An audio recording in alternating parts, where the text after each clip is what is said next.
Mi nombre es Ernestina, y hoy, a mis 70 años, decidí abrir la boca sobre lo que he cargado en silencio toda mi vida. Durante décadas, fui simplemente otra mujer tranquila en una mecedora, con la mirada perdida y la boca cerrada. Pero hay heridas, que incluso sin sangrar por fuera, nunca sanan por dentro. Y hoy, mirando a mi nieto durmiendo ahí en el sofá, con esa misma paz que nunca conocí de niña, sentí que era hora de hablar. Solo tenía 13 años cuando todo empezó.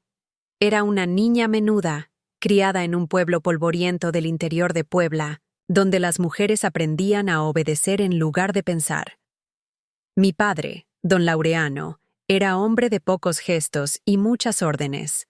Cuando dijo, va a ser así, no había nadie que respondiera. Y así, sin fiesta, sin velo, sin hermoso vestido, me entregaron en matrimonio a un hombre llamado Gregorio, 30 años mayor que yo. Recuerdo el olor de su casa la primera noche. Una mezcla de humo, sudor y silencio. No hubo conversación, ni afecto. Me llevó a una pequeña habitación en la parte de atrás y cerró la puerta. Estaba temblando por todos lados, agarrando el rosario que me regaló mi madre el día de la partida. Ahora eres mi esposa. Haz tu trabajo, dijo con voz seca como dando una orden. Pero esa noche no pasó nada. Tal vez por lástima, tal vez porque estaba sudando de miedo. Durante los días siguientes, me mostró dónde estaban el jabón, los paños, la estufa y los baldes. Tenía 13 años, pero ya me trataban como a una mujer adulta. La gente decía que tenía suerte.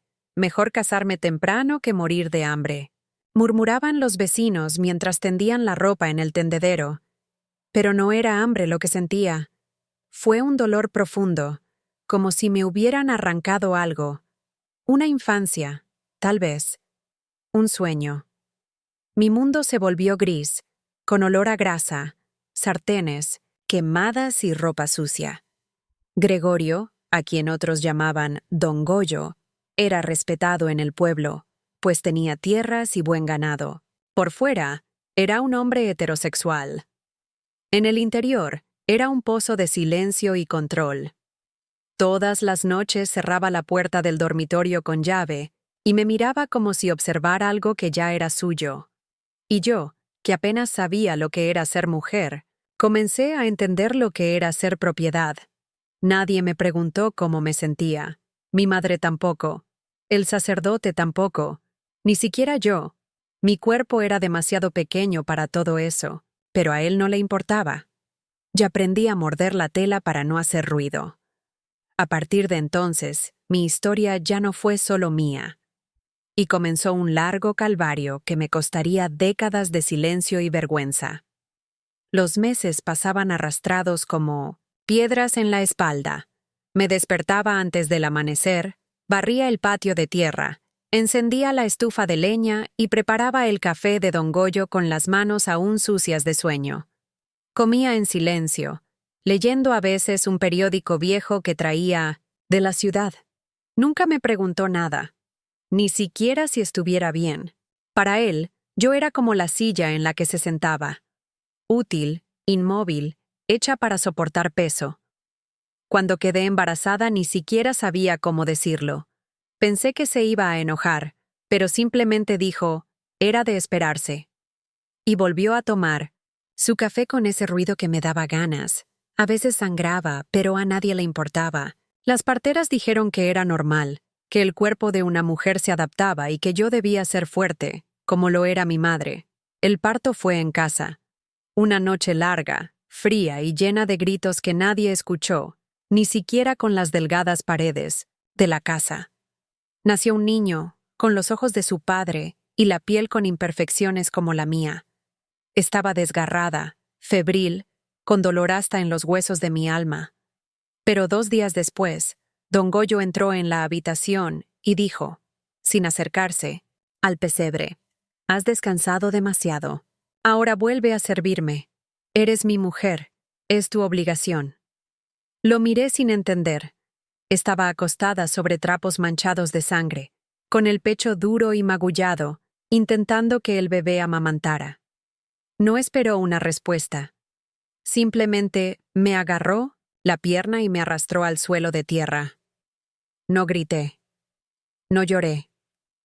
Solo me mordí la manga de la camisa, según supe.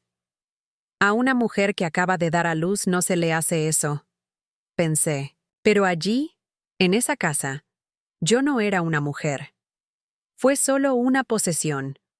Y en su opinión, eso no era violencia. Era simplemente lo que un hombre le hacía a su esposa. El cuerpo de la mujer era suyo por derecho.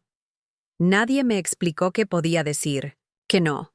Nadie me dijo nunca que eso fuera un delito. El mundo que me rodeaba me decía que debía guardar silencio. Y lo soporté. Aguanté durante días, meses, años. Aguanté hasta que casi me desmayé. Pero algo dentro de mí no murió. Y un día, esa llama que parecía apagada empezó a parpadear de nuevo. Una llama pequeña pero tenaz. Era miedo. Sí, pero también fue un comienzo. ¿Alguna vez conociste a alguien que pasó por algo similar? ¿O llevas tú mismo una historia que nunca tuviste el valor de contar? Compártelo con nosotros en los comentarios. Este es un espacio seguro, hecho con respeto y escucha. Y si esta historia te ha tocado hasta aquí, suscríbete al canal. Es gratis, pero tiene un valor enorme para quienes están del otro lado, que cuentan con su apoyo. Durante años, fui solo una sombra en esa casa. Cuidó al niño, lavó su ropa, cocinó en la estufa de leña y oró siempre. Pero no para mí. Recé por él, por el bebé, al que llamé Mateo. Fue el único nombre que elegí en mi vida. Todo lo demás, dónde viviría, con quién me casaría, qué haría, lo decidían otros. Y aún así, fue en él donde puse todas mis fuerzas. Cuando dormía, yo me sentaba junto a su cuna y lloraba bajito, pero lloraba con cuidado, para no mojar el suelo, para no hacer ruido, para no despertar a don Goyo. No le gustaban las lágrimas. Dijo que una mujer que llora es inútil. Y yo creí. Me vi en el espejo de la cocina y ya no me reconocí. Era una niña con cara de mujer cansada. Pasó el tiempo y mi cuerpo, frágil y maltratado, se volvió rutina para él. No importaba si estaba enfermo, sangrando o con fiebre. Se acercaba, decía alguna frase. Tú eres mi mujer, no te quejes. Con tu madre también era así. Y hacía lo que quería. Nunca me miró a los ojos. Simplemente me usó y se volvió hacia un lado. Y me retiré en silencio. Lavé mi cuerpo con agua fría y seguí con mi día. A veces pensaba en huir, pero ¿a dónde? No tenía a nadie. Mis padres decían que lo que pasa en casa debería quedarse en casa, y en el pueblo nadie interfería en los matrimonios de otras personas. Cuando caminé hacia la tienda, algunas mujeres me miraron con lástima, pero ninguna dijo nada. Quizás porque ellos también habían pasado por lo mismo. Quizás porque tenían miedo de ser los siguientes. Un día tuve tanta fiebre que me desmayé, junto a la estufa. El niño lloraba y el arroz se quemaba en la sartén. Cuando desperté, don Goyo me sacudía fuerte el brazo. Dijo que yo era un inútil, que me comportaba como un enfermo para no cumplir con mis deberes. Escupió en el suelo y se fue, dejándome allí en el suelo sucio con la frente palpitando. Fue ese día que me di cuenta de que si no hacía algo, moriría allí.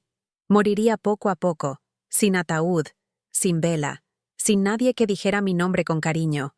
Pero todavía no era coraje lo que sentía. Era simplemente el miedo de no estar vivo cuando mi hijo creciera. Quería verlo crecer. Quería verlo correr en el campo, aprender a leer, vivir diferente a mí. Fue gracias a él que comencé a salvar pequeñas fuerzas. Una moneda pequeña escondida. Aquí, un trozo de pan extra allá. No fue un escape. Fue supervivencia. Porque allí, en esa casa, mi cuerpo no era mío. Pero mi amor por Mateo sí lo era. Un día, Mateo tenía fiebre alta y empezó a temblar en mis brazos. El calor subió por su cuerpecito como fuego. Me desesperé. Corrí hacia la puerta y le pedí a don Goyo que me dejara llevarlo al centro de Minons. Salud del pueblo. Refunfuñó. Dijo que los niños enfermos se curarían con té y cama. Pero cuando vio que el niño apenas respiraba, me arrojó algunas monedas en la mano y me dijo: «Ve, pero vuelve rápido.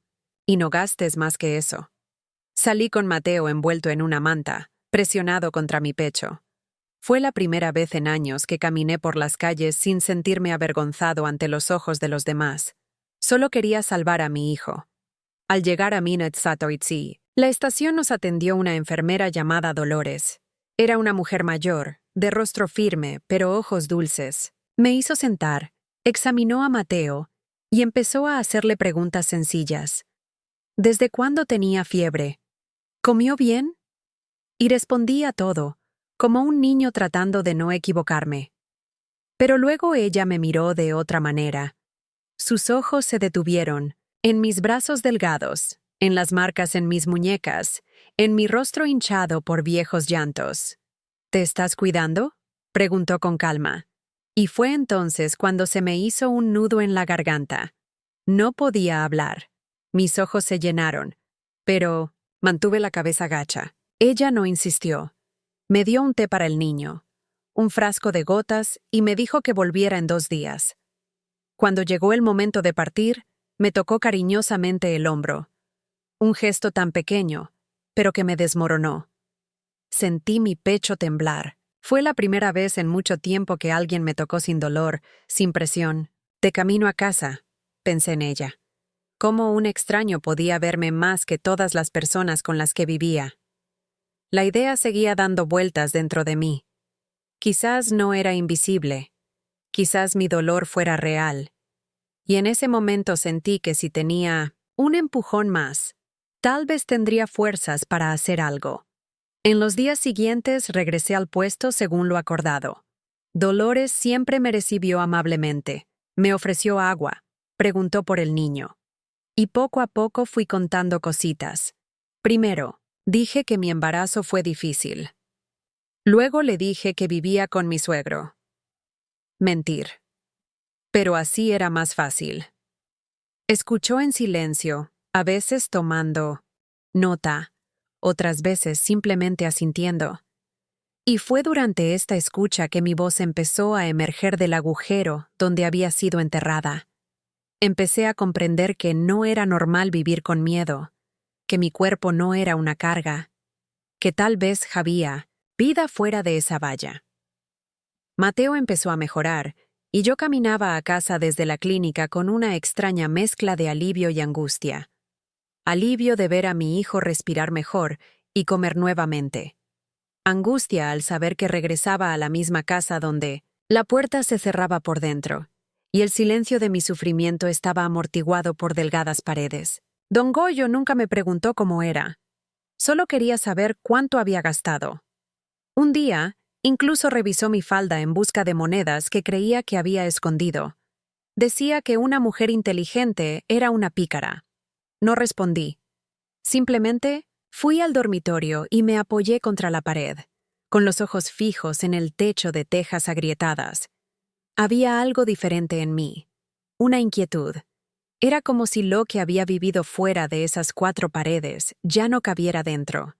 Empecé a prestar atención a las otras mujeres del pueblo. Una de ellas, llamada Serafina, era costurera y siempre pasaba por mi casa cargando retales y telas de colores. A veces salía a barrer el patio solo para ver la ropa que llevaba. No fue envidia, era esperanza. Un día me vio sentada en el borde de la ventana y me preguntó amablemente: ¿No coses? ¿Podrías ayudarme con los acabados? Te pago por pieza. Mi corazón se aceleró. Trabajar, aunque fuera en secreto, parecía un sueño demasiado lejano. Pero negué con la cabeza, temiendo que don Goyo se enterara. Ella no insistió, pero me dejó un trozo de tela y me dijo: «Ponle una puntada si te apetece, solo para ver qué tal». Esa noche, después de que se durmiera, encendí una vela y traté de coser. Mis dedos estaban rígidos, pero poco a poco, el hilo entró en la tela como si trazara un nuevo camino. Lloré en silencio, pero no de tristeza. Era como si, con cada puntada, recordara quién era antes de que me callaran. La niña que cantaba con sus hermanas en la cocina. La que trenzó el cabello de su madre.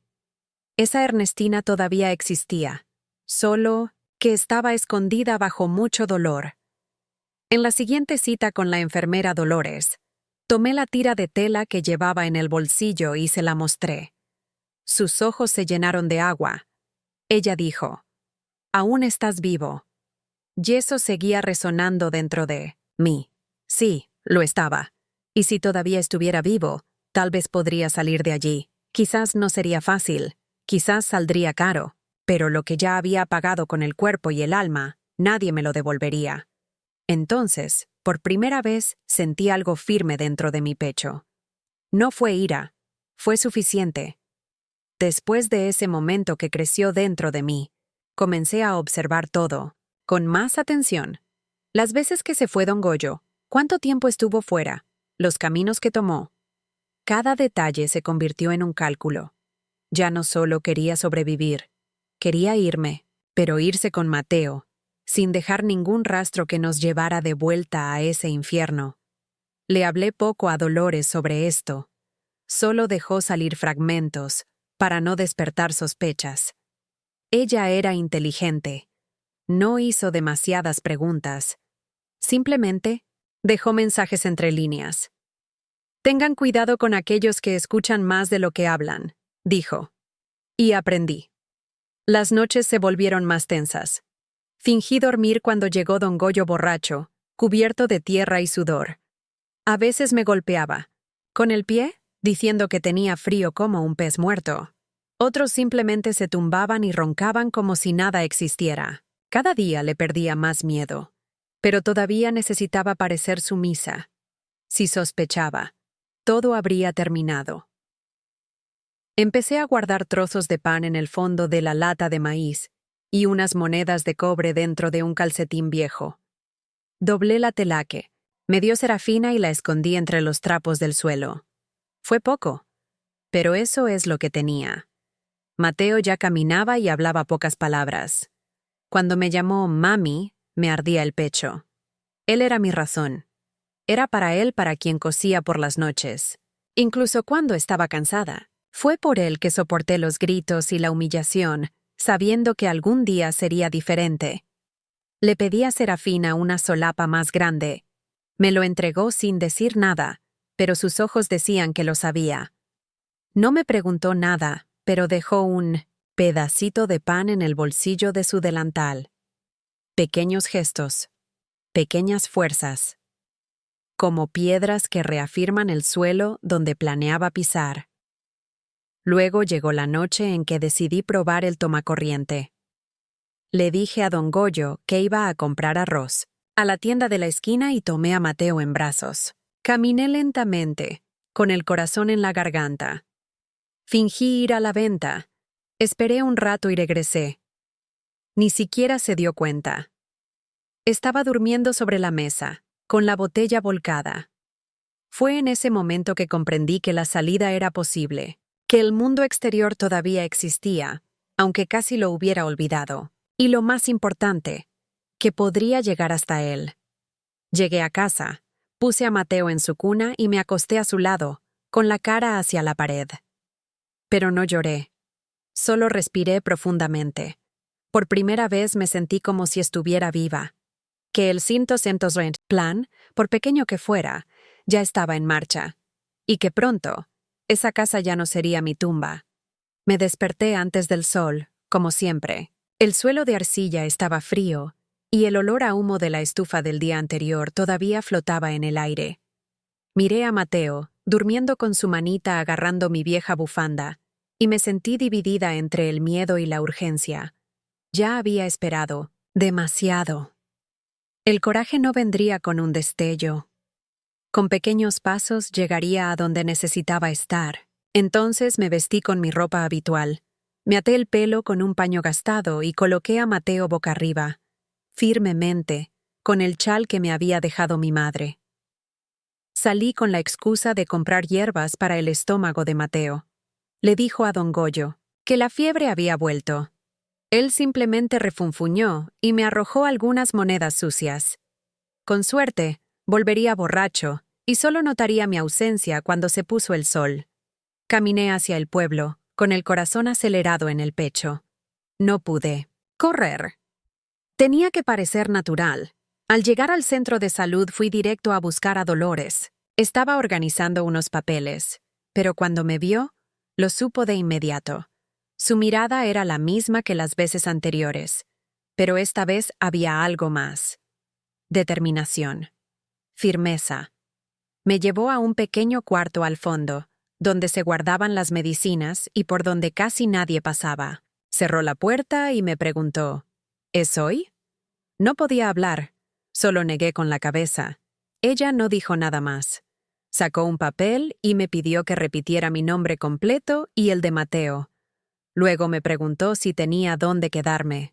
Lo negué. No tenía familiares ni amigos que pudieran acogerme, pero ella dijo que conocía un convento en la ciudad donde acogían a mujeres en situaciones difíciles. Está lejos de aquí, pero es seguro, dijo en voz baja. Explicó que iríamos con cuidado, sin llamar la atención, y antes que nada, necesitaba dejar constancia de lo que yo había pasado. Miré sus manos, que escribían con calma, como si cada palabra fuera un paso para salir del agujero en el que había vivido durante años. Te dije lo básico. No tuve fuerzas para informarlo todo. Solo dije que me obligó, que sangré, incluso después de dar a luz, que mi cuerpo no era respetado. Ella anotó todo discretamente. Me dio un vaso de agua y me pidió que esperara mientras llamaba a un asistente. Una joven llamada Eugenia vino a ayudarnos. Me abrazó suavemente, con respeto, y me dijo que todo estaría bien. Por primera vez en mucho tiempo escuché esas palabras sin ironía, sin amenaza detrás de ellas. Y quería creer, incluso asustado. Poco. Después caminábamos en silencio por las calles del pueblo. Nadie se dio cuenta, nadie gritó mi nombre. Y fue así, con pasos ligeros y firmes, que dejé atrás la casa donde dejé enterrada una parte de mí. El camino hasta el convento fue largo, realizado en una camioneta prestada por un conocido de Dolores, quien no hizo preguntas. Yo estaba sentada, atrás, con Mateo dormido en mi regazo, y un paño cubriéndonos la cara por el viento y el polvo. No fue el tipo de viaje que hacemos con esperanza. Fue un escape. E incluso con el cuerpo dolorido y los ojos ardiendo de tanto mirar, sentí una paz dentro de mí que no conocía. Por primera vez en muchos años estaba lejos de Don Goyo, lejos de la casa donde el miedo dormía a mi lado, lejos de la puerta que se cerraba cada noche como una sentencia. Llegamos al convento al anochecer. Era un edificio sencillo, de gruesos muros y con un patio interior. En el interior todo estaba limpio, pero sin lujos. El olor a jabón y hierbas secas llenó el aire. Nos recibió una monja llamada Sor Carmela, que me miró con ternura. Ella no me abrazó ni dijo palabras fuertes. Ella simplemente tomó mi mano por un momento y me indicó que la siguiera. Caminamos hasta una pequeña habitación al fondo, con una cama de madera, una colcha de retazos y una cuna vacía. Eso es lo que tenemos, hija. Aquí dormirás en paz. Eso es todo lo que dijo. Esa noche dormí como no había dormido desde que era niña, con la puerta abierta, con mi hijo a mi lado, con el cuerpo suelto y el corazón en silencio. Cuando desperté, por primera vez en años, no escuché la voz de un hombre que me decía que me levantara. Nadie me empujó. Nadie me miró con disgusto. Las otras mujeres del convento eran como yo, algunos mayores, otros con niños pequeños, pero todos marcados por historias que el mundo preferiría no escuchar. No hablábamos mucho, pero nos entendíamos con la mirada. La rutina allí era estricta, pero justa. Nos levantamos temprano, ayudamos en la limpieza, en la cocina, y quien pudo, bordamos para vender en la feria. Me pusieron con una señora que se llama Generosa, quien me enseñó los puntos más finos. Dijo que estaba bien. Sus manos eran lentas pero firmes. Y cosiendo con él, aprendí a respirar de nuevo. A medida que las líneas se tejían en la tela, mi alma comenzó a alinearse en su interior. Cada punto fue un paso hacia la reconstrucción de ¿Quién era yo? Mateo jugaba en el patio con otros niños. Corrí, reí a carcajadas, sin miedo. Verlo así me hizo más fuerte. Eso era lo que quería para él. Un mundo donde la risa no fuera interrumpida por portazos o gritos ahogados. Un mundo donde el miedo no creció antes de la niñez. Y en aquel convento, con las manos callosas y los ojos llenos de silencio, por fin comencé a volver en mí. Los días en el convento continuaron tranquilos, cada uno como una gota que, poco a poco, fue lavando los restos del pasado. Siempre hubo mucho trabajo y eso me ayudó a no pensar tanto. Lavó ropa, cosió sábanas para un hospital de la ciudad y ayudó en la cocina con sus hermanas. Mateo estaba cada vez más fuerte, con las mejillas sonrojadas y los ojos vivaces.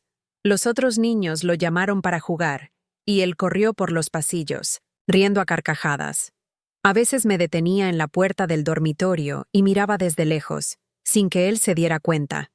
Esas risas ligeras me dieron fuerzas, porque lo que había hecho, huir con un niño en brazos, todavía pesaba mucho sobre mis hombros, pero cada vez que sonreía, recordaba que había hecho lo único correcto.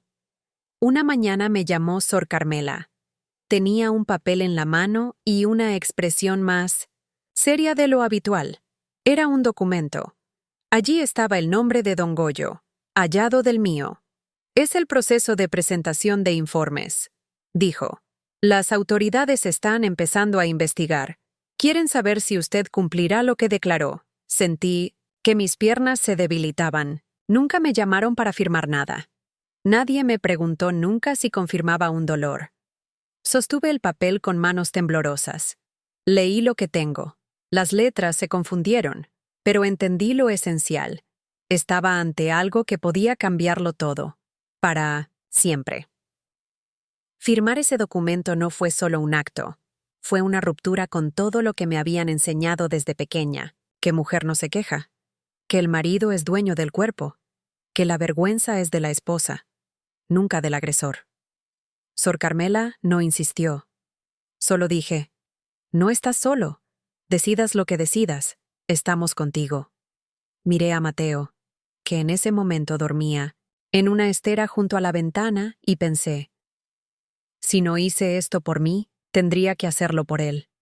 Para que crezca sabiendo que el silencio no es el destino, que nadie tiene derecho a hacer daño a otro y quedar impune. Yo firmé, con mano firme, mi nombre, completo, como lo dijo mi madre cuando me llamó en la puerta, antes de que todo saliera mal. Ernestina Rocío Álvarez. Así me escribí. Y en ese momento, por primera vez, sentí que mi historia me pertenecía, que ya no era una cicatriz, escondida entre sus piernas. Era una verdad viva, con registros, testigos y consecuencias. Sor Carmela guardó el papel con cuidado y me ofreció una taza de té. Ahora comienza otra etapa, hija. Y supe que era verdad. No sería fácil, pero tampoco estaría más a oscuras. Unos días después de firmar el documento, la vida en el convento siguió su curso, pero ya no dormía tan tranquilamente. Sabía que, tarde o temprano, la noticia llegaría a don Goyo. La denuncia no sería enterrada, y él era el tipo de hombre que no aceptaba ser expuesto. Durante años vivió del respeto que los demás pretendían tenerle. Hizo del silencio de las mujeres su escudo. Y ahora, con mi nombre escrito en una hoja, había roto el pacto del miedo. Aunque conocía los riesgos, no me arrepiento.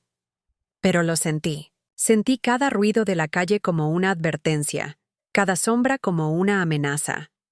Era una tarde nublada cuando escuché el golpe en la puerta.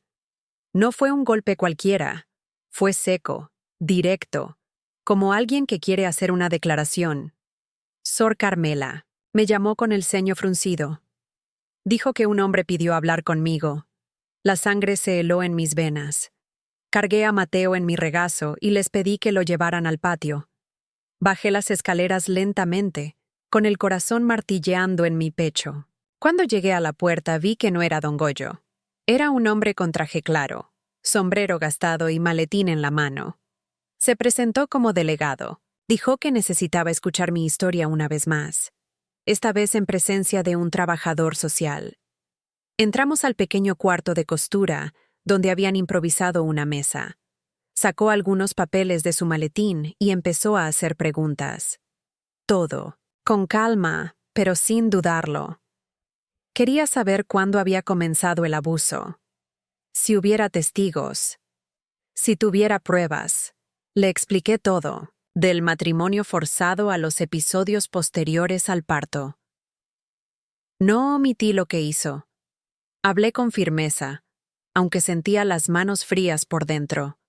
La trabajadora social, una mujer llamada Remedios, se limitó a escuchar. Lo anoté lentamente.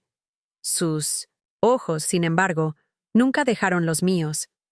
Después de casi una hora, el diputado se levantó.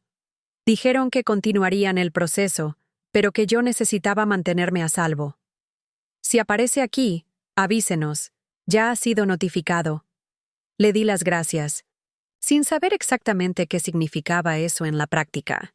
Don Goyo sabía dónde estaba. Él lo sabía.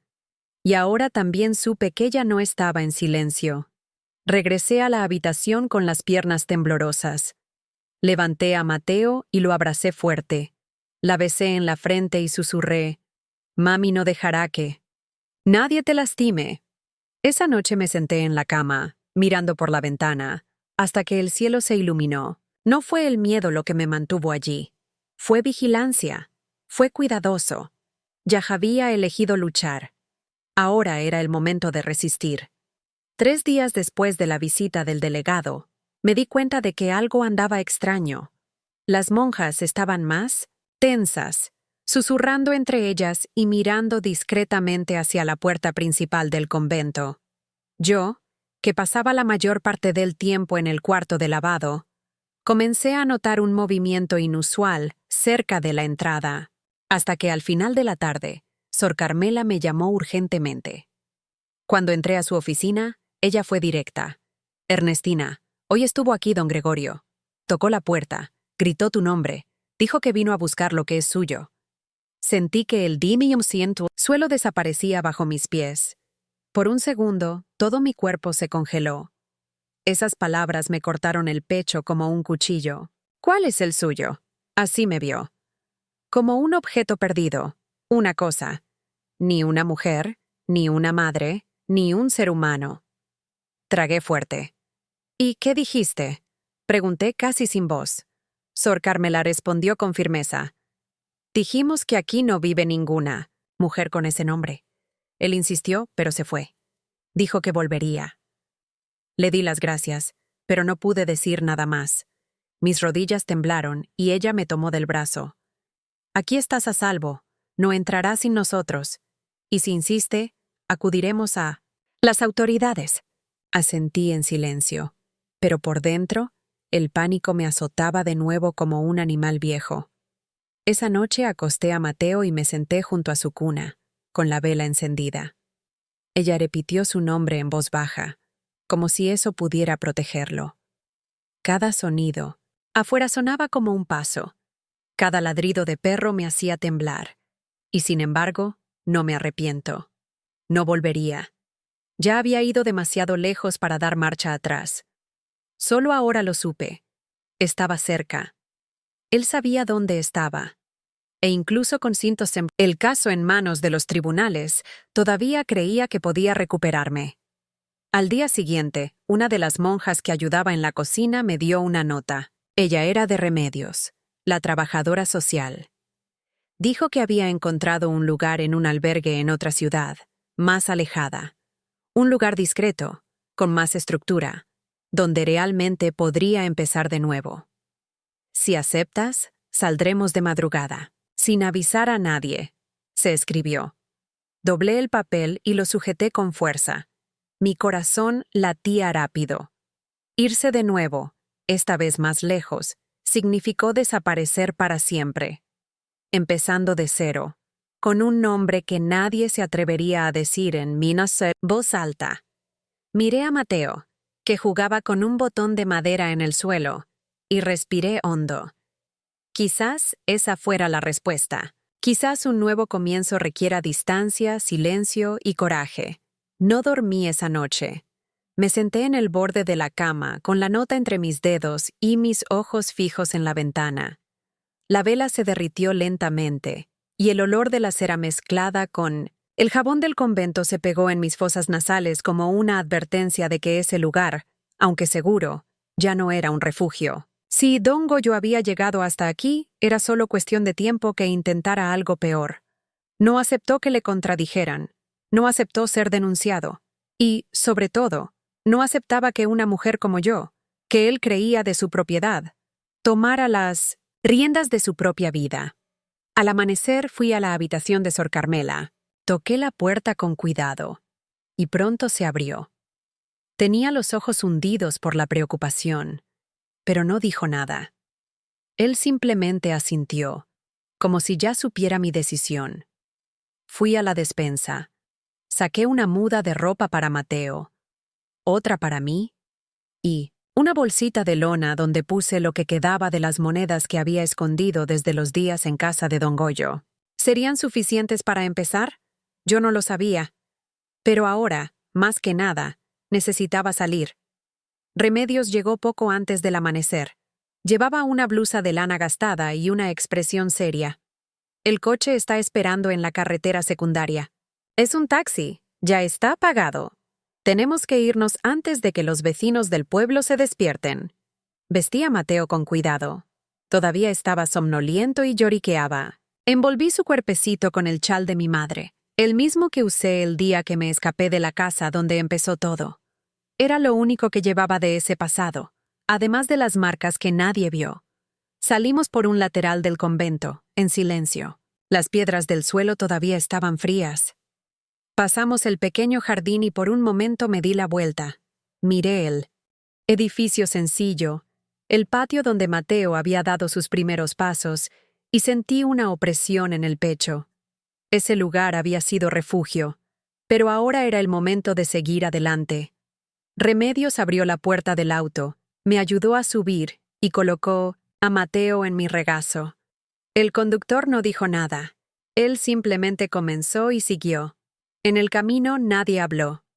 El camino era estrecho, rodeado de campos secos y vallas de madera torcidas. Todo lo que veía a través de la ventana parecía viejo, gastado, pero libre.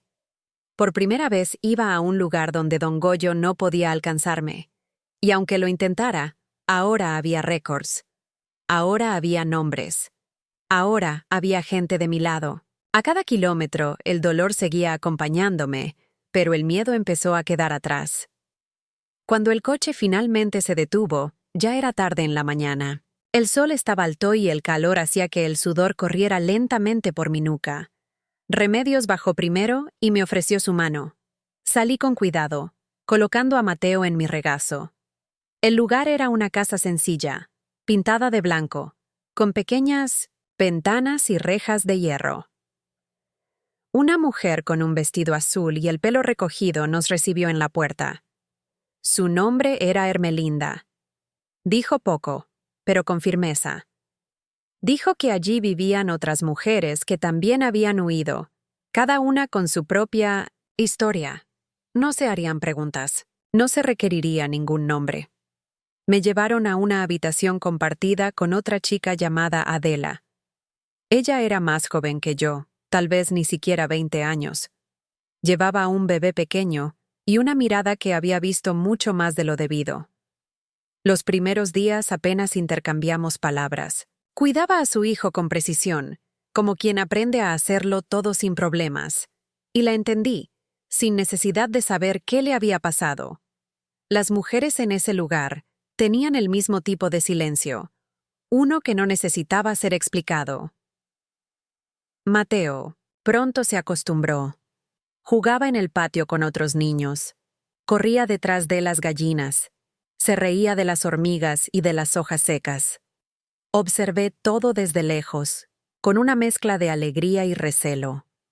Todavía no confiaba plenamente en que estuviera a salvo.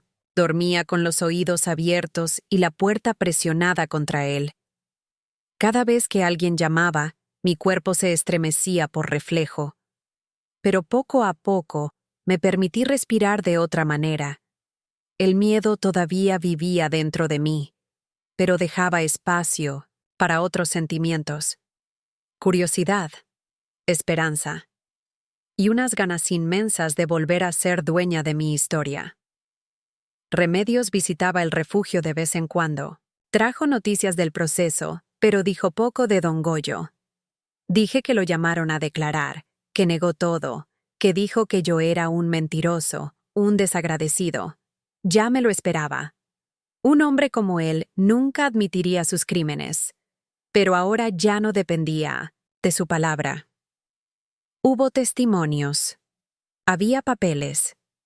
Y lo más importante, había otras mujeres como yo. Mujeres que comenzaban a comprender que el sufrimiento silencioso no era el destino, sino una imposición. En la sala común del refugio había una pequeña estantería con libros antiguos. Compré uno una noche, aunque no podía leerlo bien. Le pedí ayuda a Ermelinda. Ella dijo que me enseñaría. Y así fue como empecé a aprender letra a letra. Quería leérselo a Mateo. Quería que creciera escuchando historias que no trataran sobre el dolor. Quería decirle la verdad algún día, pero sin dejar que eso lo detuviera. No necesitaba cargar con mi pasado, pero necesitaba saber que su madre tenía el coraje de luchar. Las semanas en el refugio transcurrieron como quien cose una colcha de retales. Cada día era un punto nuevo, una pieza que se iba colocando encima de la otra. Todavía no era consuelo, pero sí dignidad. Aprendí a convivir con mujeres de diferentes orígenes, pero con la misma herida abierta.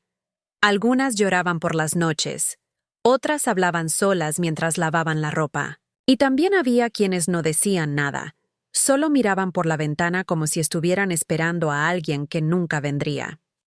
Yo era una mezcla de todos ellos. Todavía tenía miedo, sí, pero también hubo ira. Un enfado que me dio fuerzas para no volver atrás. Mateo creció rápido. Estaba aprendiendo a formar oraciones y me llamé Mami con una claridad que me llenaba el pecho. Cuando sonreía, olvidaba por un momento de dónde venimos. Fue en esos momentos que me pregunté cómo habrían sido nuestras vidas si don Goyo nunca hubiera existido. ¿Cómo hubiera sido mi juventud? ¿Habría aprendido a leer antes? ¿Habrías estudiado? ¿Me habría casado por amor y no por órdenes? A veces me imaginaba una casa pequeña, una estufa con olor a frijoles frescos y niños riéndose en el patio trasero. Pero pronto alejé esas imágenes. Eran peligrosos. La realidad necesitaba terreno sólido, no ilusiones. Una tarde Ermelinda nos trajo papel y lápices. Dijo que escribir podría ayudar. Yo, que apenas sostenía un bolígrafo, me senté en el borde de la cama y comencé a dibujar letras torcidas. Primero escribí el nombre de Mateo, luego el mío. Y así, sin pensarlo mucho, comencé una carta, dirigida a don Goyo. Escribí todo lo que nunca dije, que había destruido mi infancia, que me arrancó el cuerpo y el alma con sus propias manos, que yo no era suyo, que nunca lo fui, que cada vez que me lastimó, mató una parte de la mujer que pude haber sido. Con cada palabra escrita, me temblaban las manos, pero continué. Escribí que él no me golpeó, que me escapé, lo cual informé, y ahora mi hijo jugaba libre, lejos del peso de su nombre. Cuando terminé, doblé la hoja con cuidado. Lo guardé dentro de la vieja Biblia que estaba en la estantería de la sala común. No lo regalé. Esa carta no era para él. Fue para mí, para que, cuando surgiera la duda, supiera lo que viví, lo que soporté, y lo que elegí hacer con él. Por la noche me acostaba al lado de Mateo y apoyaba mi frente contra la suya. Le susurré que mamá estaba aprendiendo a escribir, que pronto le leería cuentos. Y prometí que, mientras respirara, ya nadie nos quitaría la paz. Fue una mañana nublada que escuché una conversación entre dos mujeres en el patio del refugio. Hablaron de sus hijos, del miedo que tenían de que, aunque crecieron, Lejos de padres violentos, los niños terminaran pareciéndose a ellos. Uno de ellos dijo que la sangre no miente, que el destino de los hombres era repetir sus propios errores. El otro intentó argumentar, diciendo que el amor lo cambia todo, que una madre presente era capaz de revertir cualquier marca. Permanecí en silencio, pero esas palabras siguieron pesando en mí durante el resto del día. Regresé a la habitación, me senté en el suelo y vi a Mateo jugar con un trozo de madera. Emitía sonidos con la boca, inventaba un mundo propio. Me preguntaba si, cuando creciera, recordaría el olor del convento, las paredes desgastadas del refugio o los brazos tensos con los que lo sostenía durante las noches de miedo. Recé todos los días para que olvidara los gritos, las bofetadas, el sonido de las puertas al cerrarse, pero sobre todo, recé para que nunca heredara la ira, la frialdad y la brutalidad de don Goyo. No quería que fuera como su padre, ni en gestos, ni en palabras, ni siquiera en silencio. Mateo era solo un niño, pero ya entendía cuando algo no estaba bien.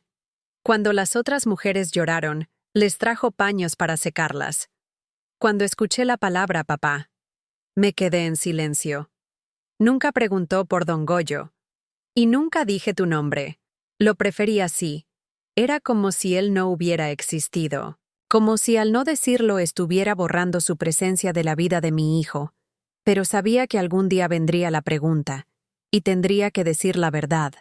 No todos de golpe, pero sí lo suficiente para que Mateo supiera que su madre luchó para que él no creciera en las mismas sombras. Ese mismo día, Ermelinda trajo una caja con juguetes donados. Dentro había muñecos de trapo, piezas de madera, libros ilustrados. Mateo eligió un caballo viejo al que le faltaba una rueda. Lo cuidó como si fuera oro. Dormía con el juguete abrazado, y yo me sentaba a su lado mirándolo dormir. Sabía que no necesitaba mucho para ser feliz. Necesitaba seguridad, una rutina sin sustos, comida caliente y cariño. Podría darle eso. Ya estaba dando, y esta conciencia, por pequeña que fuera, me sostuvo. No podía cambiar el pasado, pero podía elegir el camino que vino después. Y elegí, cada día, que mi hijo creciera diferente, que sería amado. ¿Quién entendería que ser hombre no significa ser cruel? Esa fuerza no se puede medir con miedo. Y que la dignidad de una mujer comienza cuando decide no quedarse más callada. Estaba en el pasillo del albergue, barriendo las hojas que el viento insistía en traer del patio, cuando uno de los niños se topó conmigo y le gritó a su colega: «¡Cuidado con la señora que está limpiando!». Me detuve. La palabra seguía dando vueltas dentro de mi cabeza. Señora. Nunca nadie me había llamado así. No así. No con respeto, aunque sea sencillo, aunque sea infantil. A mí, durante tanto tiempo me llamé mujer, tonta, vaca. Palabras que me arrojaron como piedras, sin piedad, sin pausa. Y ahora, un niño, sin saber nada, me colocó en un lugar que nunca había ocupado. Me arrodillé ahí mismo en el suelo y abracé al niño, que no entendía nada. Luego sonreí y volví a trabajar, pero por dentro algo era diferente. Era como si mi nombre, el verdadero, volviera a tener sentido. Ernestina. Un nombre que me dio mi madre antes de que me entregaran a un matrimonio concertado, antes de ser esposa de alguien, antes de llevar el peso de la obediencia sobre mis hombros. Yo era Ernestina, y ahora, yo también era la señora que barría el pasillo de un albergue, con dignidad. Más tarde me senté con Ermelinda en la cocina. Le conté lo que pasó y cómo esa simple palabra me había trastornado. Ella sonrió con la mirada y dijo que el respeto no se consigue con la edad ni con la ropa bonita. Llegó con la forma en que caminamos después del dolor, y que había caminado sobre brasas sin desplomarme. Permanecí en silencio, removiendo el café fino que ella había preparado. Dolía y calentaba al mismo tiempo. La semana siguiente recibí la visita de Remedios. Traje noticias del proceso. Dijo que don Goyo había contratado un abogado, que intentaba acusarme de abandonar el hogar, de secuestrar a su propio hijo. Sentí que la ira crecía como un reguero de pólvora, pero me controlé. «Están tratando de asustarte», dijo. «Pero el juez tiene el expediente, tiene los documentos, y nosotros tenemos los testigos». Aún así, era difícil no temblar. El sistema no siempre estuvo del lado de mujeres como yo. Muchos regresaron a sus hogares por temor a que fallara la justicia. Pero no volvería. Si intentaran obligarme, volvería a escapar. Lo que no haría sería callarme. Remedios me miró a los ojos y me dijo, «Eres más fuerte de lo que crees». Y él lo sabe. Por eso está reaccionando con tanto odio. Le agradecí y le pregunté qué más tenía que hacer. Ella respondió, «Espera, cuídate y mantente con vida». Estas 3 cosas, para alguien como yo, no eran pequeñas. Eran gigantes. Pero estaba lista para ser llamada dama, no por el título, sino por el coraje que la vida me enseñó a tener. En el refugio, había un día a la semana en el que todas las mujeres se reunían en el patio para lavar la ropa juntas. Algunos aprovecharon para hablar tranquilamente, otros simplemente cantaron, cada uno a su manera. Solía estar en silencio, escuchando. Pero esa tarde, mientras frotaba una toalla que olía a jabón de ceniza, una de las mujeres, Rufina, una viuda, gorda e ingeniosa, contó una historia sobre cuando el gallo del vecino se escapó con la gallina del mercado y provocó una pelea familiar. Imitó los gritos de su vecina con tanta precisión que no pude evitarlo. Me reí. Y no fue una risa de «Real Joe», fue una risa real, de esas que nos hacen olvidar por un momento que la vida ya nos ha dolido demasiado. Los demás se dieron vuelta, sorprendidos. Era raro que alguien se riera allí con ese entusiasmo. Y entonces Rufina me miró y me dijo, «Ahora sí, Ernestina, ahora empezaste a volver a la vida». Me sentí avergonzado, pero sonreí. Y en esa sonrisa hubo más que un momento de luz. Había una parte de la mujer que era antes del dolor. Una pieza que sobrevivió escondida dentro de mí, esperando el momento adecuado para salir. Esa tarde queda grabada en mi memoria como una de las primeras en las que volví a sentirme completa. Por fuera, era solo una risa. Por dentro, fue un nuevo comienzo. Esa noche me senté con Mateo en el suelo de su habitación y jugué con él. Fue la primera vez que pude rendirme sin miedo, sin mirar a la puerta cada segundo. Me mostró un dibujo que había hecho con carboncillo sobre una tabla. Estaba torcido, pero dijo que era yo, con el pelo recogido y el sol en lo alto. Lloré suavemente, pero no fue de tristeza. Fue una profunda gratitud. No sabía cómo, pero había logrado proteger su infancia. Lo había hecho casi sin nada en mis manos, solo con coraje, pasos lentos y el instinto de una madre que se niega a ver crecer a su hijo en medio de la oscuridad. Más tarde, mientras todos dormían, fui a la cocina a buscar agua y encontré a Ermelinda sentada a la mesa, cosiendo. Ella me miró, sonrió levemente y dijo, «Hoy te reíste. Fue agradable verlo». Asentí con los ojos llorosos. «Esto aún no ha terminado, hija. Va a ser un día difícil, pero también habrá más risas. Eso es vivir». Y volvió a la puntada que estaba cosiendo, como si bordara no solo telas, sino también los restos remendados de nuestras vidas. Me fui a dormir con el corazón alegre. Por primera vez en años soñé con flores. Sin gritos. Ninguna puerta se cierra. Solo un campo abierto y la risa de Mateo de fondo. Una semana después de aquella risa en el patio, Remedios regresó al refugio con una propuesta inesperada. Dijo que si quería podía regularizar mi estado civil en el registro civil. «Aún estás casada en el papel con Gregorio», dijo, «pero se puede pedir la separación legal, aunque él no la acepte. Por lo que dijo, el juez debería autorizarla». Mi estómago se apretó. Casado. La palabra me sonó sucia, como si todavía llevara el peso de esa casa, de esos gritos, de ese cuarto cerrado. Pero sabía que aceptar era necesario, no solo para mí, sino para Mateo. Necesitaba limpiar mi nombre, cortar, de una vez por todas, el último lazo que me unía a ese hombre. La mañana acordada me vestí con mi ropa más decente, me até bien el pelo y cogí a Mateo. El auto era sencillo, prestado por un conocido de Remedios. Durante el camino permanecí en silencio, viendo pasar el paisaje. Las plantaciones secas, las casitas de barro, los muros bajos y agrietados. Ya nada de eso me pertenecía. Ya no era esa chica de piernas delgadas y mirada asustada. Llegué al registro, civil con el corazón acelerado, pero con los pies bien puestos en la tierra. En el interior nos recibió una niña llamada Elena. Tenía un tono de voz tranquilo y ojos que no juzgaban. Me explicó claramente cada paso. Necesitaría firmar una solicitud, confirmar los hechos ante un funcionario, presentar los documentos entregados por Remedios y, finalmente, esperar la respuesta del juez. Todo podría llevar meses, pero lo más importante era el primer paso.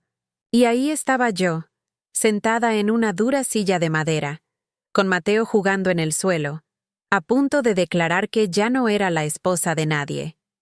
Cuando dijeron mi nombre, caminé hacia la sala con mariposas en el estómago.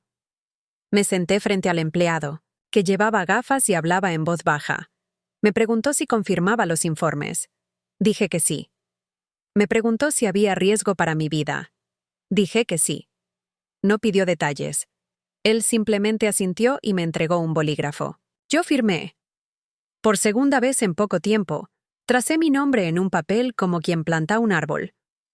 Fue el comienzo de algo nuevo. Ernestina Rocío Álvarez. Déjalo ir. Vivo. Y ahora, con voz.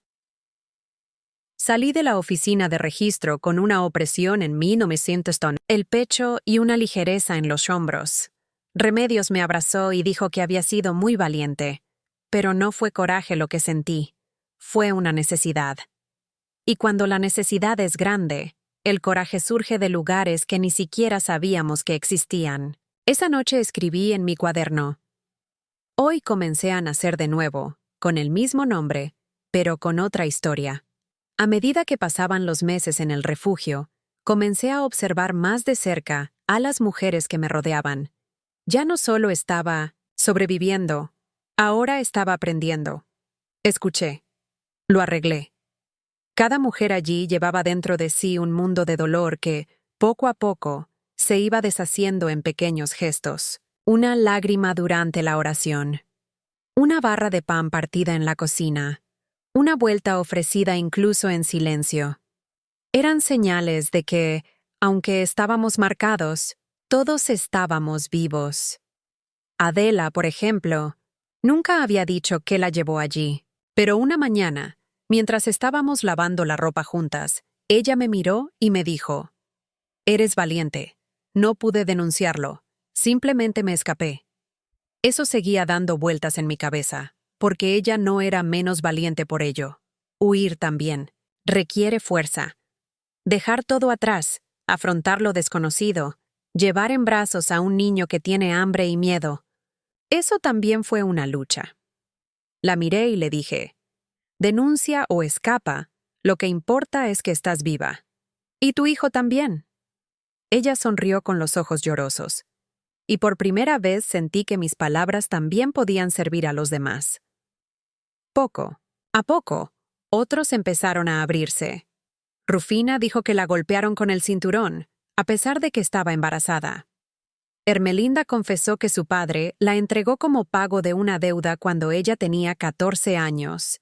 Cada historia me hizo sentir tensa, pero también me mostró que mi dolor no era único y que había una fuerza colectiva creciendo entre nosotros. Ya no se trataba solo de mí. Se trataba de todos nosotros, sobre toda una generación de mujeres a las que se les enseñó a guardar silencio. Y ahora, aunque sea en susurros, empezamos a hablar. Remedios. que seguía nuestras vidas con mirada atenta, sugirió una conversación. Una vez a la semana, nos reuníamos en una habitación sencilla, sentados en el suelo, con una vela encendida en el centro. No había obligación de hablar, pero uno por uno, le dijimos lo que pudimos. Cuando llegó mi turno, respiré hondo y conté todo, sin esconderse, sin adornos. Hablé del matrimonio forzado, de las noches sangrando en el suelo de tierra, del silencio, de mi madre, del desprecio del cura, del dolor durante el parto, de los días en los que pensé en suicidarme. Y cuando terminé, todos guardaron silencio. Pero fue un hermoso silencio. Un silencio que escucha, quien da la bienvenida, que entiende sin juzgar. Después de ese día, nunca más me sentí sola. Era como si, al contar mi historia, hubiera abierto un espacio donde otros también pudieran existir verdaderamente. Y cuando una mujer cuenta su historia, otros escuchan con el corazón y empiezan, aunque lentamente, a recordar su propia voz. Fue en una tarde calurosa, de esas en las que el viento parece llevarte polvo al alma, que escuché un sonido proveniente de la sala común del refugio. Alguien cantaba suavemente. Era una canción antigua, de esas que cantaban las madres mientras mecían a sus hijos en la hamaca. Reconocí la melodía desde los primeros acordes. Era la misma canción que me cantaba mi madre, cuando yo aún era pequeña y creía que el mundo era solo, el patio de nuestra casa y sus manos lavando ropa en el fregadero. Me acerqué lentamente. Fue Sor Ermelinda quien cantó, mientras remendaba telas. Me senté en silencio en un banco cercano y cerré los ojos. Cuando notó mi presencia, sonrió gentilmente y continuó cantando. La segunda vez que repitió el verso, mi voz se escapó sin que yo lo quisiera. Yo canté, débil al principio, pero firme poco después. Y fue como si mi pecho se abriera desde adentro. La voz salió temblorosa, pero entera. No había cantado desde que tenía 13 años. Desde la última vez mi madre me trenzó el cabello y me entregó al hombre que acabaría con mi infancia. Cuando terminamos, Ermelinda me miró sin decir nada. «Acabas de estrecharme la mano». Y lloré. Lloré como quien se quita un peso del cuerpo que llevaba tanto tiempo almacenado que ya parecía normal. La música me devolvió una parte de mí que creía perdida. No fue solo un recuerdo. Fue una semilla. Y en ese momento me di cuenta de que tal vez podría, efectivamente, reconstruir quién era. Quizás nunca como antes, pero sí de una manera nueva, posible, digna. Ese día en la cena, Rufina me pidió que cantara la canción para todos. Al principio me negué, avergonzado, pero los demás insistieron, con cariño, y acepté. Canté bajito, mientras Mateo comía a mi lado. Me miró con ojos grandes y al final de la canción me dijo, «Bonita, mami». Era como si Dios, allí mismo, en esa humilde habitación, me hubiera devuelto algo que ya no soñaba tener. La capacidad de escucharme a mí mismo y de ser escuchado. Para expresarme sin miedo. Sentir que mi voz no era fea, ni inútil, ni incómoda. Era mío. Y eso fue suficiente. Después de eso, comencé a cantarle a Mateo todas las noches antes de dormir. Canciones de cuna cortas. A veces inventaba letras sencillas, otras veces repetía las mismas que escuchaba cuando era niña. Y durmió plácidamente, como si cada verso fuera un ligero manto sobre su pequeña alma. Esas noches la oscuridad ya no me asustaba tanto, porque dentro de mí, aunque sea lentamente, nació una nueva mujer. En la entrada del refugio había un tablero de anuncios donde Ermelinda publicaba mensajes sencillos, lista de tareas pendientes para la semana, horarios de citas médicas, donaciones de ropa. Pasé por allí todos los días sin prestar atención, pero esa mañana algo me detuvo. Había una hoja unida con chinchetas y, en la parte superior, escrita, a mano, decía, «Curso de alfabetización, nueva clase. Comienza este viernes». Mi corazón latió más rápido. A continuación estaban los nombres de las mujeres que se habían inscrito, y al final de la lista, con letra torcida pero clara, leo: Ernestina R. Álvarez. Hermelinda me había inscrito. Sin preguntar, pero con cuidado. Ella sabía que yo realmente quería aprender a leer. Ya reconocía algunas letras, sabía escribir mi nombre y el de Mateo, pero aún así me tropezaba con las palabras. Me acerqué al taller de costura, donde ella siempre permanecía por las mañanas, y le pregunté si iba en serio. Ella sonrió. Por supuesto que lo es. Si vamos a empezar de nuevo, que sea con las palabras adecuadas. El viernes me senté en una habitación con otras 6 mujeres. La maestra se llamaba Beatriz. Era joven, capitalina, voluntaria de la iglesia. Tenía el pelo recogido y tenía una manera dulce de explicar las cosas. Trajo cuadernos, lápices y un abecedario de cartulina que pegó a la pared con cinta adhesiva. Empezamos con las vocales. Luego vinieron los sonidos simples, las sílabas. Al principio me sentía avergonzada. Cometí muchos errores, pero ella nunca se burló de mí. Al contrario, elogió cada éxito como si fuera un gran paso. Y así fue. Cada palabra leída fue una puerta abierta. Un mundo que hasta entonces solo veía a través de las voces de los demás. En la tercera clase, Beatriz nos dio una pequeña cartilla con frases sencillas. Cuando logré leer solo la primera frase, «La casa es azul», mis ojos se llenaron de lágrimas. Fue una cosa pequeña, lo sé, pero para alguien que había mantenido la boca cerrada toda su vida, pronunciar una frase significativa era un milagro. Empecé a estudiar todos los días. Leía en voz baja por las noches, cuando Mateo dormía. A veces, se despertaba y me preguntaba, «Mami, ¿estás hablando sola?» Y yo respondí sonriendo, «Estoy aprendiendo a leer, hijo mío». Al final de cada semana, Beatriz escribía nuestros nombres en un cartel con las palabras que cada uno había aprendido. Cuando vi el mío escrito allí, en letras grandes, sentí un orgullo que no cabía en mi pecho. No era solo el nombre de pila, era el nombre de una mujer que resistió, huyó, denunció y ahora reaprendió a existir con sus propias palabras. Ese día regresé a mi habitación con la cabeza llena de sonidos y sentidos, y por primera vez dormí, soñando con palabras escritas, no como barras, sino como caminos. Palabras que no me dolieron, que no me dijeron que me callara. Palabras que ahora podía leer. Eran principios de octubre cuando Remedios se presentó en el refugio más temprano de lo habitual. Hablaba en serio, pero no parecía angustiada. Pidió hablar conmigo en privado. Fuimos a la trastienda, donde normalmente me reunía con las otras mujeres presentes.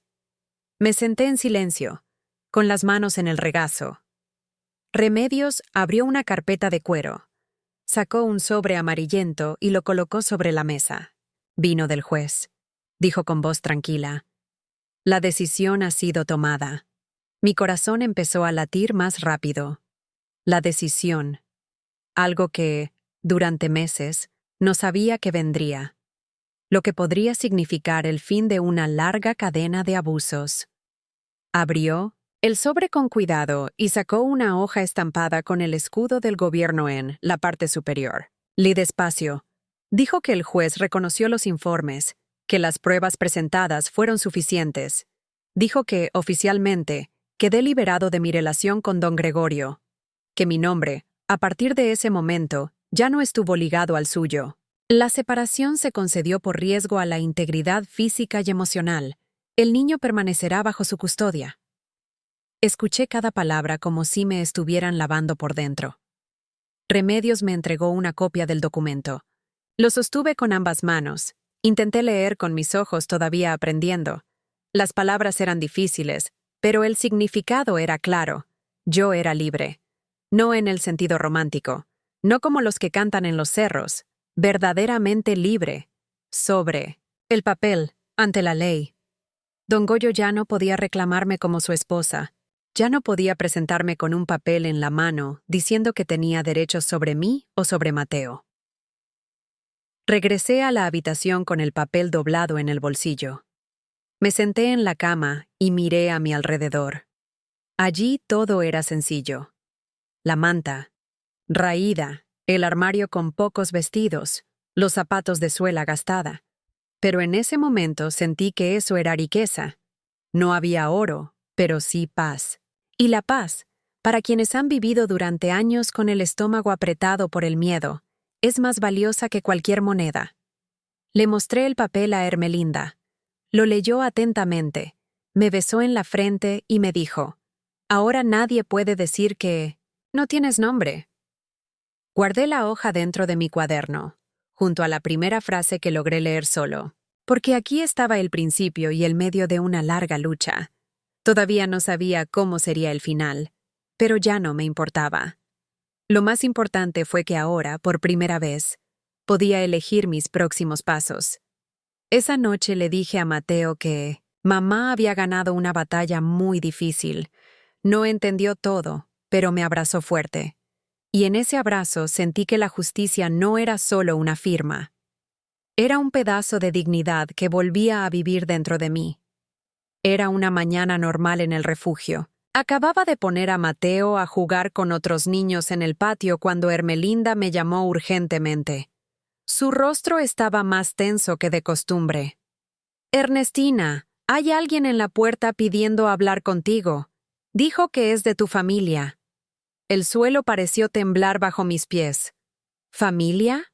No había visto a nadie de mi sangre desde que entré a ese convento hace meses. Pensé primero en mi madre y luego en una de mis hermanas. Pero mi corazón se apretó con desconfianza. «Es una mujer. Está sola. Se ve cansada», agregó Ermelinda. Respiré hondo y me dirigí al pequeño salón de entrada. Cuando abrí la puerta, a mis ojos les costaba creerlo. Era mi hermana mayor, Rosa.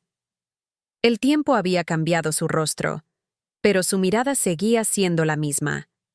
Firme, profunda. Era delgada, tenía la ropa raída y llevaba el pelo recogido de cualquier forma.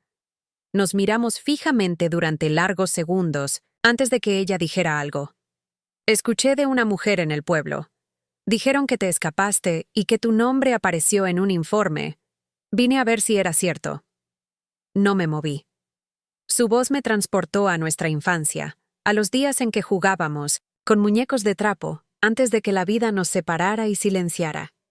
Ella dio un paso adelante. «Me quedé en silencio por mucho tiempo, Ernestina. Cuando papá te entregó a don Gregorio, supe que no debí aceptar. Pero en esa casa, ninguna mujer tenía opción». Sus palabras vinieron mezcladas con llanto. Quería abrazarla, pero dudé. Las heridas todavía estaban abiertas, todavía dolían. «Lo sabías, y no dijiste nada», respondí con voz temblorosa.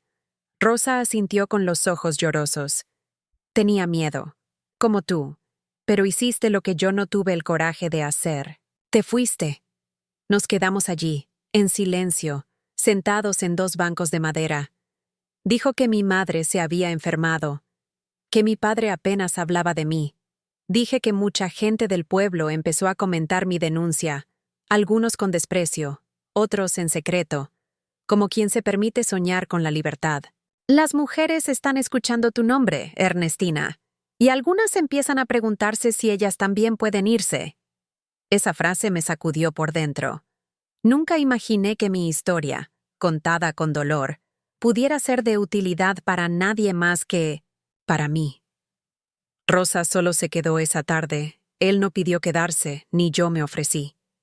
Pero cuando se fue, me dejó un sobre pequeño con una foto antigua nuestra.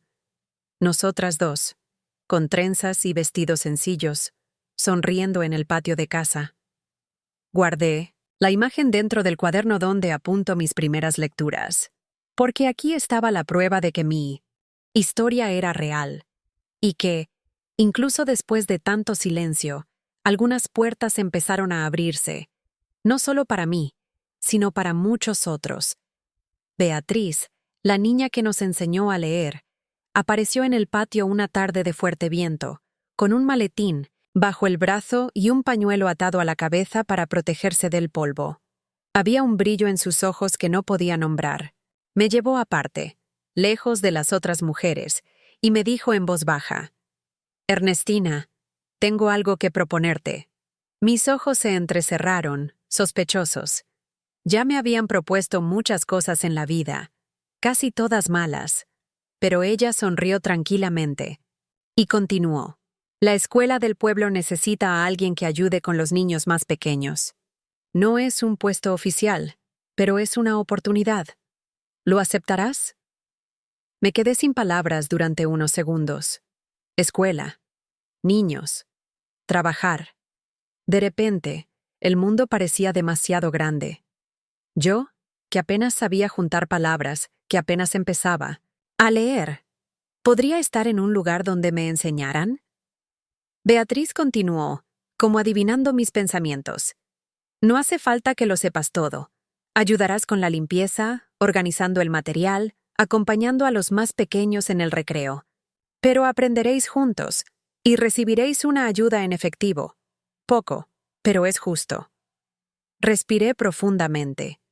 Pensé en Mateo, cómo me vería saliendo a trabajar, cómo me vería a mí mismo, ocupando un lugar, no por obligación, sino por elección. Al final del día hablé con Hermelinda. Ella lo sostuvo sin pestañear. Dijo que muchas mujeres en el refugio necesitaban un paso como ese. Nos acostumbramos a vivir detrás de 4 paredes, pensando que el mundo exterior no nos quiere. Pero así es. ¿Y estás listo? Esa noche le dije a Mateo que mamá iba a empezar a trabajar en un lugar donde los niños aprenden. Él sonrió y dijo: ¿Vas a ser maestra? Me reí, pero dije que no. Aún no. Y él respondió: pero algún día será. Eso me dio más fuerza que cualquier otra cosa. Al día siguiente me desperté antes del sol. Me duché con agua fría, del barril, me puse mi mejor ropa, un vestido marrón hecho de tela gruesa y limpia, y me peiné con cuidado. Fui al colegio acompañada de Beatriz. El camino era de tierra, con piedras sueltas, pero mis pies se sentían suaves. Cuando entré a la habitación, vi niños pequeños sentados en bancos de madera, riendo y susurrando. Algunos me miraron con curiosidad. Una chica me dio un trozo de pan sin decir nada. Le devolví la sonrisa y me senté a su lado. Esa habitación no era grande ni hermosa, pero había algo allí que nunca había sentido. Un comienzo. Un lugar donde mi presencia no fuera vergüenza ni obligación. Fue un aporte. Y esa tarde, mientras barría el piso y recogía lápices del piso de arcilla, lo supe. Finalmente estaba reconstruyendo mi vida con mis propias manos. La primera semana en la escuela fue puro aprendizaje, no solo para los niños, sino también para mí. Me levanté temprano, preparé a Mateo y lo dejé en el albergue con las otras mujeres, quienes lo recibieron con cariño. Luego caminó hacia la escuela con sus zapatos gastados y la cabeza en alto. Cuando pasé por las casas del pueblo, algunas personas me miraron con curiosidad, otros miraron hacia otro lado. Conocían mi historia. El pueblo era pequeño, pero por una vez no me haría daño. Ya no necesitaba esconderme. No le debía nada a nadie. En la escuela ayudaba a organizar materiales, acompañaba a los niños al pozo cuando necesitaban agua y vigilaba a los pequeños durante las actividades. Al principio, nadie me llamó por mi nombre. Era simplemente niña, señora o la asistente del profesor. Pero con el tiempo, los chicos empezaron a decir tía Ernestina. Y eso realmente me afectó, porque mi nombre estaba siendo dicho con cariño, no con ira, no en orden. Y eso, para mí, fue mucho más que respeto. Fue una señal de que existía allí, con valor. Beatriz me enseñó durante los descansos. Me mostró cómo escribir con más firmeza, cómo añadir nuevas sílabas, cómo formar oraciones completas. Anoté todo en mi cuaderno. A veces cometía errores, se frustraba, pero decía: ya has superado cosas mucho más grandes que estas palabras. Y yo creí, porque era verdad. Las letras difíciles ya no me asustaban. Lo que realmente me dolió fue recordar el momento en 1900 que ni siquiera me permitían hablar. Una tarde, una de las madres vino a recoger a su hija y me saludó con la mano. No fue mucho, pero fue sincero. Ella dijo: «Le gustas a mi chica. Dice que cantas muy bien». Sonreí y le agradecí. Cantar se había convertido en parte de mi rutina con los niños. A veces para calmarlos. Otros, para enseñar letras. Yo, que había estado en silencio durante tantos años, ahora usé mi voz para dar la bienvenida. Era una sensación nueva, casi extraña, pero buena. Muy bien. Al final de la semana recibí por primera vez una pequeña cantidad por mi trabajo. Fue poco, eso sí, pero fue la primera vez que conseguí algo con mi propio esfuerzo, sin dolor, sin humillación. Tomé ese dinero con manos temblorosas. Compré un jabón aromático, un lazo nuevo para el cabello de Mateo y un trozo de tela de colores para hacer una falda. Cuando regresé al refugio, las demás mujeres me recibieron con aplausos. Rufina me abrazó y me dijo: «Hoy diste un paso. Más». Y supe que era verdad, porque lo que estaba construyendo ya no me lo podían quitar. Ya era tarde cuando Ermelinda entró al refugio con el rostro pálido y los labios temblorosos.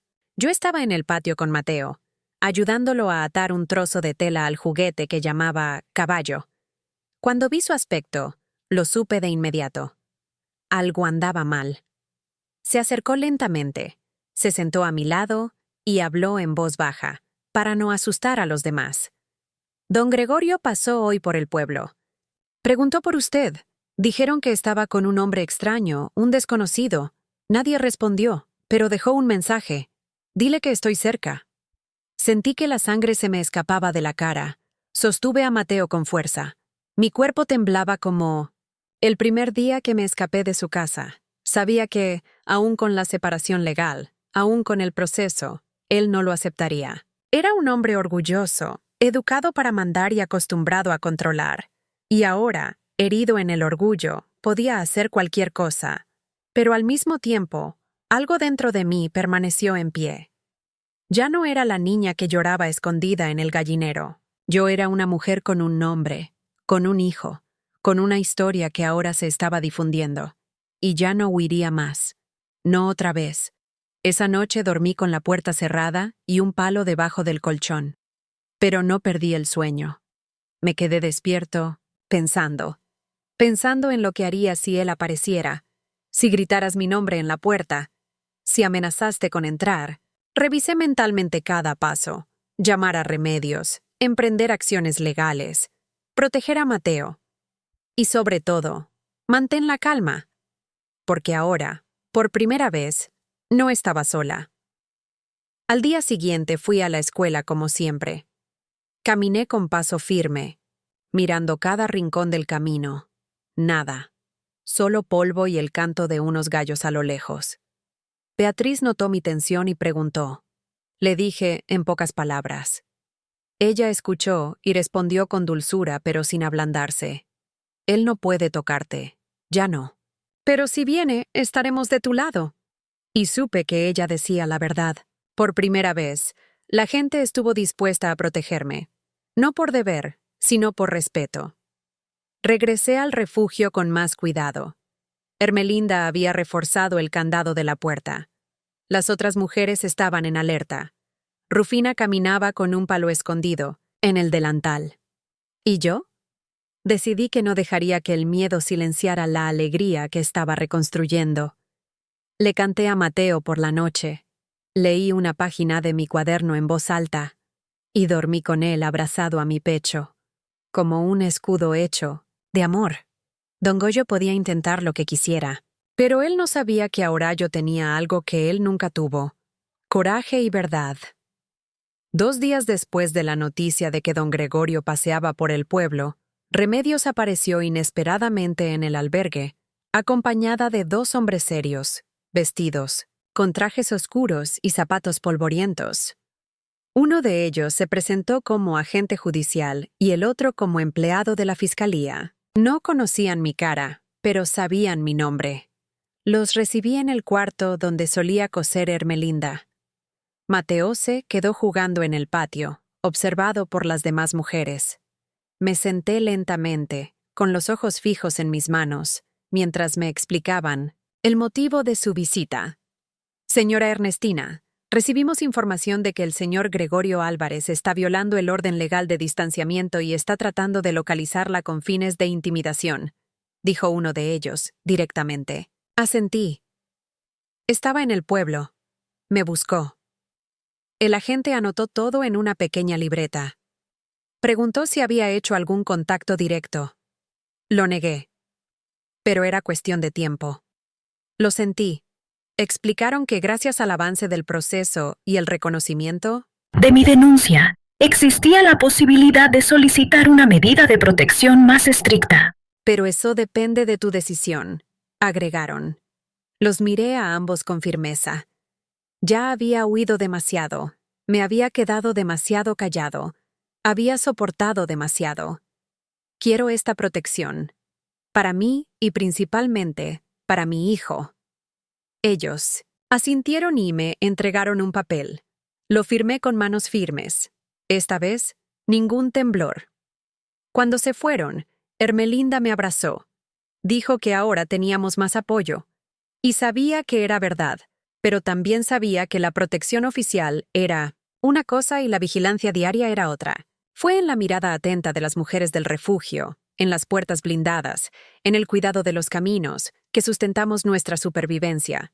Y, sin embargo, estaba en paz. Por primera vez la ley estuvo de mi lado.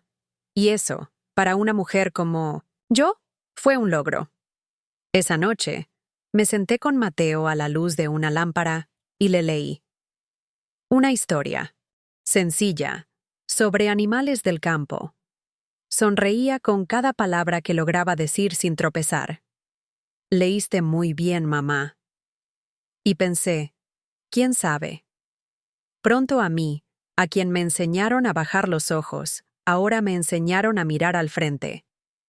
Pronto, yo, que tantas veces había sido silenciado, ahora lo leí en voz alta. Antes de dormir, escribí en mi cuaderno. Hoy vinieron a protegerme. Hoy me vio la justicia. No fue el final del camino. Todavía había rasguños, todavía había sombras. Pero también había luz. Y yo, que durante tanto tiempo estuve hecho de silencio y miedo, ahora estaba hecho de decisiones. Pequeñas elecciones diarias, pero mías. Y eso nadie jamás me lo quitaría. Mateo siempre sentía curiosidad cuando veía mujeres saliendo a la feria, las cestas llenas, los pañuelos en la cabeza, el ruido de las gallinas y el olor a frutas maduras llenaron todo el pueblo. Me preguntaba casi todos los sábados, «Mami, ¿podemos ir también?» Y yo siempre respondía con la misma sonrisa triste, «Aún no, hijo mío, ahora no». Fue el miedo lo que me detuvo. El miedo a caminar entre la gente, a encontrarme con ojos que me juzgaran a mí, o peor aún, a los de don Gregorio. Pero esa semana, tras la visita de los agentes y la firma de la protección, algo dentro de mí se movió. Hablé con Ermelinda. Le pregunté si era prudente. Ella me miró a los ojos con firmeza. Ya tienes el derecho y el coraje. Solo necesitas dar el paso. Respiré hondo y decidí. Fue un paso sencillo, ir a la feria. Pero para mí fue como cruzar un río que me separaba de la vida normal. El sábado siguiente me levanté temprano. Vestí a Mateo con una camisa limpia. Me recogí el pelo en un moño apretado. Me puse mi vestido azul, el más bonito que tenía, y recogí la bolsa de tela. Caminamos de la mano hasta la plaza central. Era la primera vez que regresaba a la feria desde que me escapé. El ruido era fuerte, pero familiar. Vendedores llamando a los clientes, niños corriendo, gallinas enjauladas, olor a pan recién horneado y fruta cortada por la mitad. Nadie nos miró de forma extraña. Algunas mujeres incluso me saludaron con un discreto saludo. Uno de ellos, Asintesos, quien reconocí del casco antiguo, se acercó. Pensé que iba a confrontarme, pero simplemente dijo, «Fuiste valiente». No respondí. Solo asentí en señal de agradecimiento. Fue suficiente. Mateo quería verlo todo. Quería probar el tamarindo, quería tocar la piel de la maracuyá, quería saber el nombre de cada pescado en el puesto del señor Benito. Respondía todo con paciencia, incluso con el corazón apesadumbrado. Pero cuanto más pasaba el tiempo, más me daba cuenta de que no había nadie allí para señalarme. La gente estaba ocupada con sus propias vidas, y eso, para mí, fue una liberación. Ya no era la mujer que se escapaba, era una madre más. Otra señora del pueblo de compras con su hijo. Compramos frijoles, un trozo de queso, 2 jabones y un trapo de colores para coserle un juguete nuevo a Mateo. Cuando regresamos al refugio, estaba agotado pero feliz. Y yo, más ligero. Por la noche escribí en mi cuaderno. Hoy fui a la feria. Hoy caminé entre la gente sin esconderme. Hoy por fin sentí que volvía a pertenecer al mundo. Después de aquel día de feria, me di cuenta de que algo dentro de mí había cambiado. Para siempre. Caminé más erguido. Habló con más firmeza. Incluso mi escritura, antes insegura y temblorosa, ocupaba ahora el papel con mayor claridad. Beatriz se dio cuenta. Dije que mi mirada ya no era la de alguien que simplemente sobrevive. Pertenecía a los que viven. Fue ella quien sugirió, sin mucha ceremonia. Tal vez sea hora de escribir tu última carta. No para él, sino para ti. Lo entendí enseguida. Era el adiós que aún no había hecho. Esa que no pasa con las palabras habladas, sino con letras que cierran un ciclo. Esperé a que Mateo se durmiera. Encendí la lámpara y me senté con el cuaderno abierto sobre mi regazo. Escribí lentamente, como quien cose una tela vieja, llena de agujeros y nudos. Don Gregorio, comencé usando su nombre completo, como en los documentos. No te escribo para pedirte nada, ni siquiera para decir que te perdono. Te escribo para decirte que ya no te debo nada. El bolígrafo se desliza constantemente. Te llevaste mi infancia, mi cuerpo, mi palabra. Pero no me llevaste mi alma. Ella resistió, y ahora vive, lejos de tu nombre, lejos de tus manos. Escribí, sobre Mateo, de cómo creció sin miedo, sin gritos, sin marcas en el cuerpo. No llevará tu apellido, llevará el mío. Porque fui yo quien lo llevó en mi vientre, en mi regazo, en las noches frías en las que nunca te importaba si tenía fiebre o hambre. Las palabras salían como si hubieran estado listas durante mucho tiempo, esperando a que naciera el coraje. Hoy soy una mujer que trabaja, que aprende, que camina sin mirar abajo. Hoy soy una mujer que canta, que lee, que escribe. Todo lo que dijiste nunca lo sería. En la última línea lo dejé claro. No quiero una respuesta. No quiero un recuerdo. Esta carta es el último pedazo de ti que quemo dentro de mí. Firmé con mi nombre completo, el mismo que ahora consta en el expediente judicial. Ernestina Rocío Álvarez. Cerré el cuaderno y apoyé mi frente en él. Lloré. No de dolor, sino de alivio. Era como si, al escribir, hubiera borrado de mi piel los últimos restos de aquella historia. Guardé la carta en la última página, donde nadie más necesitaba verla. Era solo mío. Mi despedida, mi liberación. A la mañana siguiente me desperté, más ligero. Preparé el café con gusto. Di los buenos días a todas las mujeres del refugio con una sonrisa. Cuando fui a dejar a Mateo al colegio, me besó en la mejilla y me dijo, «Hoy estás más linda, mami». Y yo respondí, «Hoy, hijo, mamá está en paz». Han pasado muchos años desde aquel día en que salí con mi hijo en brazos y entré por el portón de hierro del refugio. Ya no recuerdo el día exacto, pero sí recuerdo el olor a polvo, el peso sobre mis hombros y la fuerza que solo una madre desesperada conoce. Hoy tengo 70 años. Vivo tranquilamente en una casa sencilla, con mis plantas en el balcón y un armario donde guardo el cuaderno que escribí en ese momento. Mateo ya es un hombre adulto.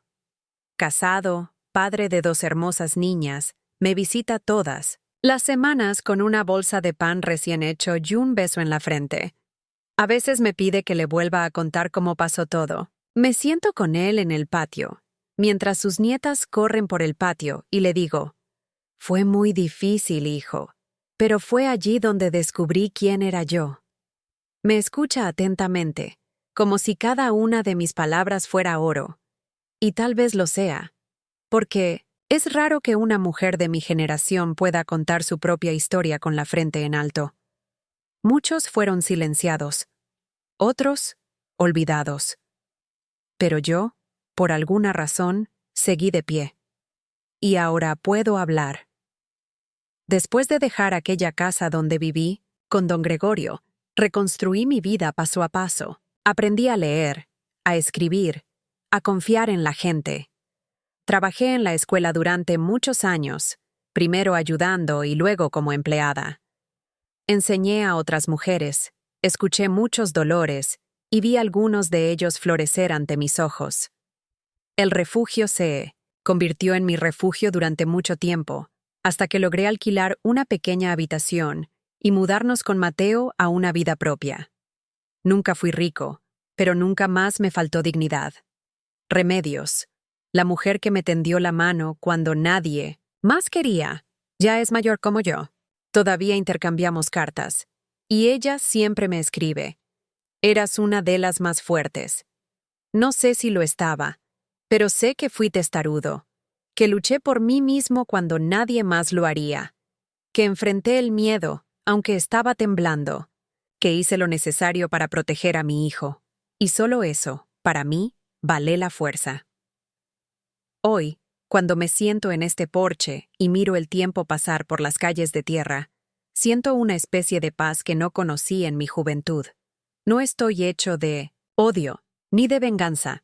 Estoy hecho de resistencia, de coraje, de palabras que, un día, pensé que nunca aprendería a decir. Entonces escribo estos recuerdos ahora, porque tal vez, en algún lugar, otra mujer esté leyendo o escuchando. Y tal vez pienses que no puedes hacerlo. Pero sí, puedes, porque lo hice. Y el futuro ya no me asusta, porque ahora él es mío.